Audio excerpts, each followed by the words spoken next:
Que la paix et le salut soient sur vous tous. Aujourd'hui, je vais faire un numéro d'équilibriste qui consiste à étudier le thème des révoltes actuelles dans la perspective des prédictions et des prophéties.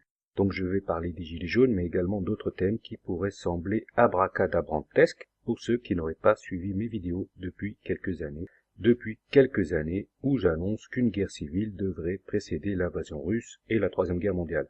Donc la grande question aujourd'hui est, assistons-nous à un début de guerre civile ou non? Bien entendu, on va parler des gilets jaunes, mais également de prophéties, d'apocalypse, de guerre de tous contre tous, du grand monarque. Il y aura des extraits de séries, ainsi que les fameuses couvertures de l'économiste. Mais je vous le dis tout de suite, ce n'est pas forcément ce que vous croyez. Je ne vais pas exposer la thèse selon laquelle les gilets jaunes auraient été manipulés depuis le début par Rothschild et compagnie. Les choses sont un peu plus compliquées que ce que l'on lit un peu partout dans les commentaires. Aujourd'hui, on se moque des prophéties, mais si l'une d'entre elles se réalise, un autre danger nous guette. On pourrait se mettre à croire tout ce qui a été annoncé. Or, il ne faut pas tomber dans ce piège, le piège des prophéties qui mélangent le vrai et le faux. Donc cette vidéo sera l'occasion de rectifier certaines choses et de lancer des avertissements, et comme d'habitude, je vais lancer aussi des appels à la prudence. Alors, depuis plusieurs semaines, le spectre de la guerre civile plane sur la France, des vieilles prophéties semblent être en voie de réalisation, la République vacille, la violence est là, flashball dans la gueule, grenades, mains arrachées, arrestations arbitraires, il y a même eu quelques morts. C'est chaud, le président affiche clairement son incompétence, on a affaire à une sorte de robot dénué d'émotion, des hauts gradés de l'armée menacent de le destituer, c'est quand même ahurissant. Le monde entier regarde la France et les gilets jaunes. La France, sachez-le, est l'élément principal dans l'évolution globale du monde. C'est de Paris que les révolutions européennes ont pris naissance et ont progressivement entraîné la destitution des autres royautés. Paris est lié au monde et le monde est lié à Paris. L'intronisation de Clovis a fait de la France la première royauté chrétienne, c'est-à-dire la première dépositaire de l'Église du Christ via l'onction directe du Saint-Esprit. Ce n'est pas rien. Et aujourd'hui, le sort du monde est lié à celui de la France, un pays dont les élites sont complètement corrompues, mais dont une partie de la population échappe désespérément à tout contrôle et pourrait être à l'origine d'une onde de choc qui va se propager dans le monde entier.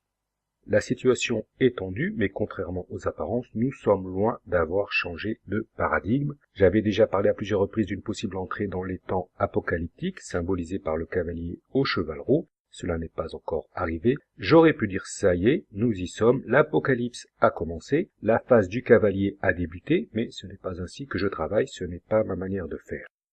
Le mouvement des Gilets jaunes ne signifie pas le début de l'apocalypse, il y a certes des troubles civils, mais la guerre de tous contre tous n'a pas encore débuté. Je précise que cette guerre fratricide sera une période où l'on assistera à des meurtres de masse, où tout le monde s'entretue sans raison apparente. On n'en est pas encore là, on en est même loin. Pour le moment, il y a juste des revendications sociales. Le système n'arrive plus à contrôler l'exaspération des classes populaires. Plus exactement, il a été surpris par une vague de fonds d'une ampleur sans précédent et qu'il peine à canaliser. Pour le moment, on ne sait pas comment cela va finir. Si la contestation persiste, on peut envisager que l'ordre républicain soit suspendu. Mais si d'une manière ou d'une autre, la République est suspendue, tout le monde va alors parler de la prédiction de l'abbé souffrant, et puisque celle-ci annonce également l'apparition d'un grand monarque qui va sauver la France, les gens seront préparés à accepter une telle chose. Ils ne vont pas envisager que la prédiction mélange le vrai et le faux afin de les tromper. Car hélas, ce grand monarque que l'on annonce depuis des siècles sera couronné par le pape, et après Vatican II, on a toutes les raisons de se méfier des papes et de l'Église de Rome. Et d'ailleurs, même le dernier pape avant Vatican II, Jean XXIII, l'illuminé, a lancé un avertissement. Il a dit que depuis Frédéric II, tous les rois sont des usurpateurs. Le pape Jean XXIII a également annoncé cette guerre de tous contre tous. Il l'a située à la même époque que la mort d'un chef en Orient et l'apparition d'un éclair à l'Orient également.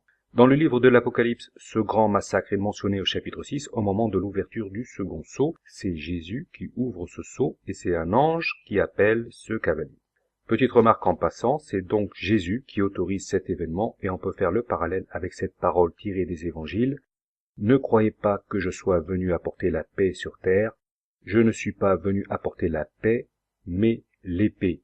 car je suis venu mettre la division entre l'homme et son père, entre la fille et sa mère, entre la belle-fille et sa belle-mère, et l'homme aura pour ennemi les gens de sa maison. Ce grand massacre a également été annoncé par le prophète de l'islam dans plusieurs hadiths.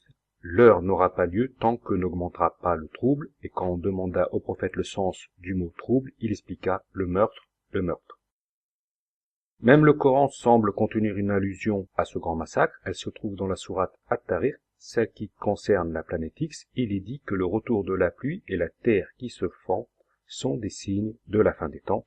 Aujourd'hui, certaines régions de l'Arabie saoudite ont reverdi, il y a des lacs et des cascades. Il s'agit d'un signe eschatologique majeur, mais cette sourate contient une indication importante au verset 9 qui dit « Le jour où les cœurs dévoileront leurs secrets ». C'est-à-dire le jour où le mal qui est secrètement tapi dans le cœur des hommes va se révéler.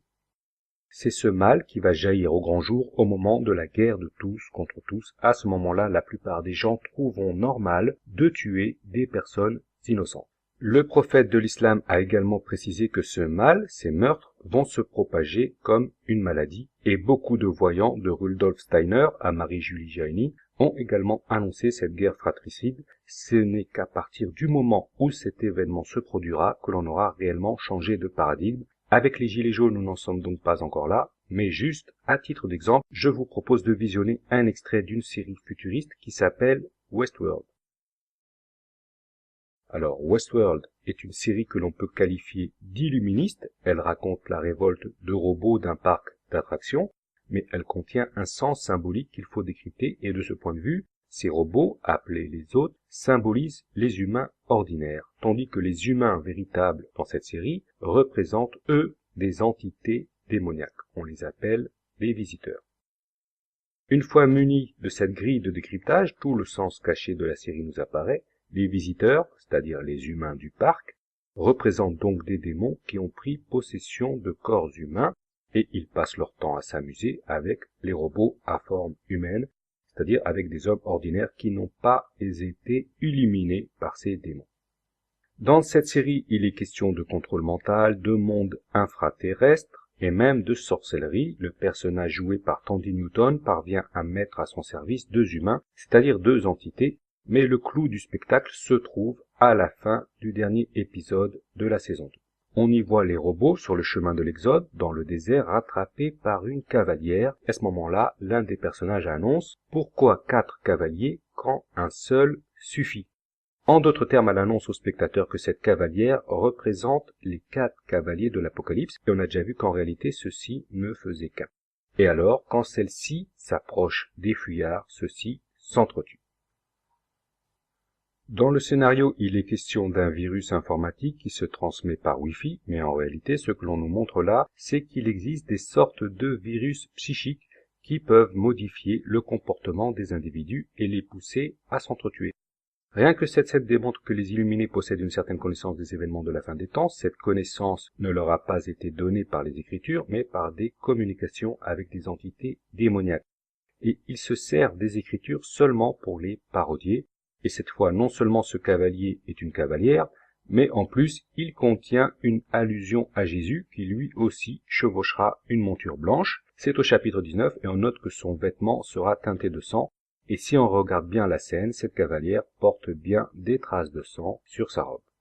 Alors, tout simplement, ils sont en train de se moquer du Christ. Ils mélangent les deux cavaliers. Cette série contient également des allusions à la théorie de la réincarnation. C'est véritablement le fruit d'un travail démoniaque qui se moque des religions et qui reconstruit les événements de la Bible selon leur propre délire.